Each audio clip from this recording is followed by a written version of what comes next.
back. Our next guest is the phenomenal Dr. Leon Higgs. He is the author of Barefoot to Boardroom. This is the intriguing life story of a poor country lad turned college professor. Welcome, Dr. Higgs, who's joining us via satellite. Welcome, sir. Thank you very much. It's good to be with you this morning. Um, an intriguing life story of a poor country lad. Where's this country? What area were you born in?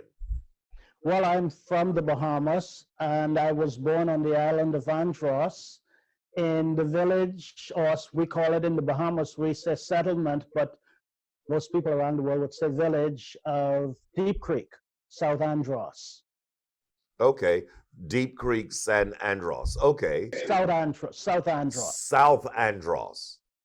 Okay, well, it's an honor to have you with us, and this is your autobiography. You wrote this story about your life's experience. Tell us, well, I guess your life was the actual inspiration for writing the book, but what was your motivation for writing the book? Well, there were a number of reasons why I wrote the book.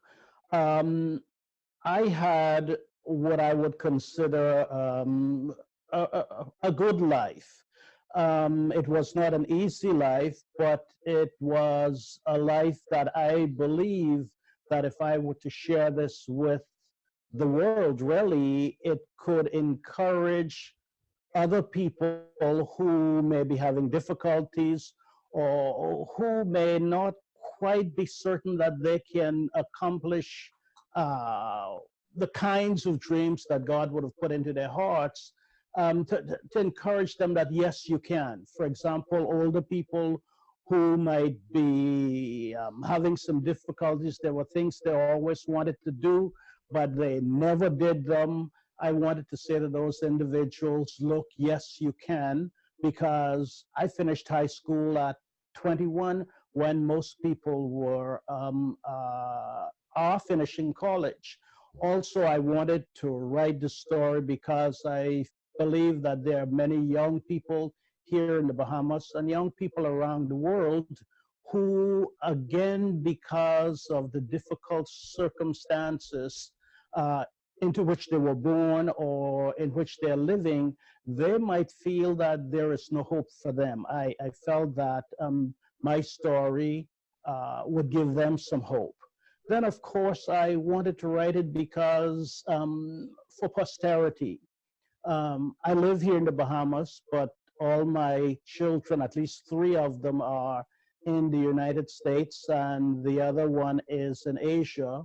My grandchildren all live in the United States, and I wanted to put something in writing so that my grandchildren would be able to have some idea of where granddad came from, what his life was like, and even for my children, because they did not grow up on Andros. For the most part, my children grew up in the United States. So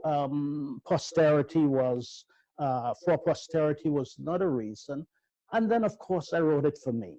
Um, when I was putting the story together, there were certain um, things that I thought I had forgotten. There were certain emotions that were gone, and they all came back as I was writing the book. So I would say the book was cathartic for me.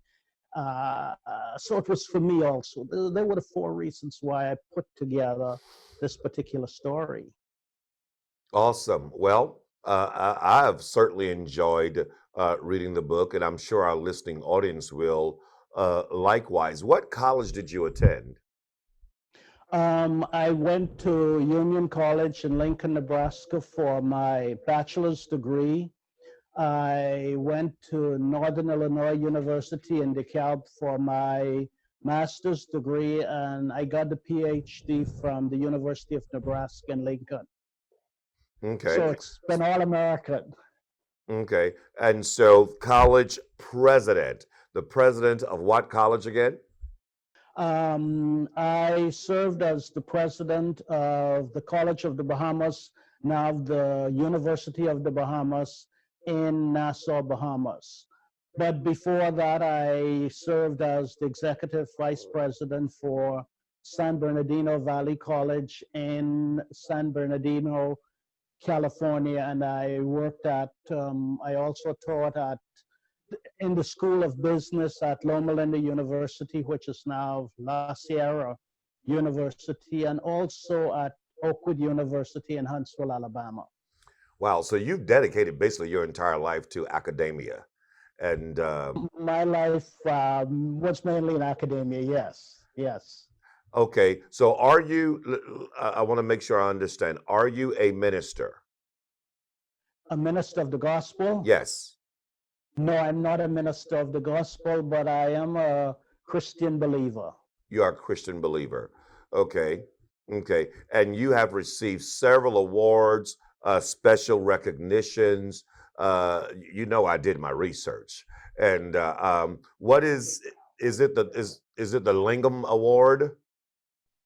The Lignum Award, that was for contribution to education, that was presented by Bahamas Harvest Ministry here in Nassau, and they recognized my work that was done at the University of the Bahamas. A lot of the groundwork, it was the College of the Bahamas when I was there, but a lot of the groundwork for the University of the Bahamas was done during my tenure, and so they recognized me for that, plus my other involvement in education in the Bahamas. Okay. Okay. So again, you've dedicated your entire life to this, and so this book is for not only the Black community, but anyone who's believing that there's better in life, but yet after while yet believing this, they are facing challenges on what to do when it comes to what to do. What steps do I take? Your book can be a guide to them. And even though you may start out late, you can still finish early. And that's literally what happened with you. You graduated from high school at 21, but by 31, you had your PhD. So you began late, but you finished early. And you're still young. How old are you now? 71. You're young. Listen, that's young. That is young, and you're living a great life, a wonderful life. And your book is basically a testimony to anyone who's experiencing the same test that you had to endure. Likewise. So, um, what other type of accomplishments have you had during the course of your life? Well, I served and I'm still serving as uh, the chair for the academic council at Northern Caribbean University. Northern Caribbean University is in Jamaica, and I've been on that board for the past 10 years, and I'm now the chair of the academic subcommittee. But I would like to go back to something I would like our readers to remember, and that is for those people who may be having difficulties deciding what they want to do, or just feeling that they are inadequate, or for some reason, a success is for everybody else except them. I just want to say to those individuals that every one of us, each of us, was a winner before we were born. Now, that may sound strange, but we were a winner before we were born. And let me tell you why we were winners before we were born.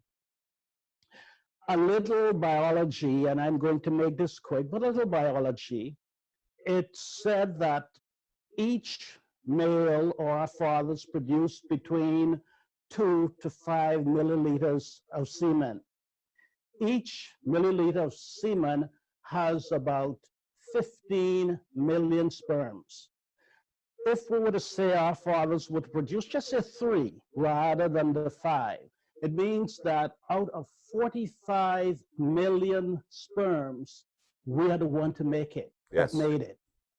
So we were a winner even before we were born. And if people were to think of that, then they would be able encouraged to go ahead and do some of the things that they want to do, because there is a purpose for us being here. We're not here just by chance. I agree.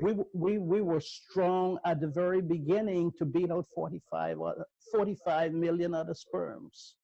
And I want to say that to people. Just remember that you're very special, and there is a reason for you being here, for all of us being here. I definitely agree. I definitely agree. There's a particular portion of your book near the end that you're wanting to share with our viewing audience that could possibly render a sense of inspiration. I want you to take a couple of minutes and share that with them. Yes, at the end of the book, there are several suggestions I made, and one of them was to be true to yourself. Mhm. It says to identify and develop your gifts so you can make your unique contribution to society. To refuse to complete this assignment is to have lived in vain. Nobody is capable of doing what you alone were created to do.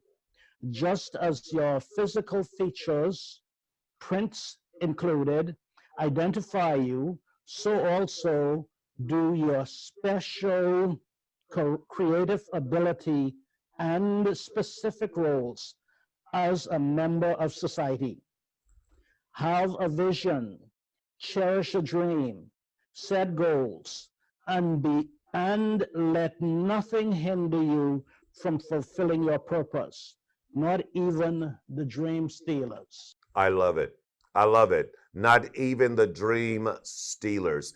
And I often instruct individuals to be very, very careful when it comes to who they share their dreams with. Don't allow the dream killers to kill your dream. Dr. Higgs, it's been an honor to interview and have this conversation with you. You are a phenomenal man with a phenomenal story, with a phenomenal journey. You have written this phenomenal book, and the world needs to know that this book is available to them. Where can our viewing audience find this book? The book can be found at Amazon.com. It's also on at leonhiggs.com, and Barnes and Nobles also carries the book. And if they were to go online and Google Barefoot to Boardroom, even though they may not be in the United States, the book is carried by book publishers around the world. And listen, to you all out there that have tuned in with us again, thank you for being our guest again. See you next time, same place. I'm Dr. O.C. Pringle. I've been your host for today. Be blessed. Have a good day.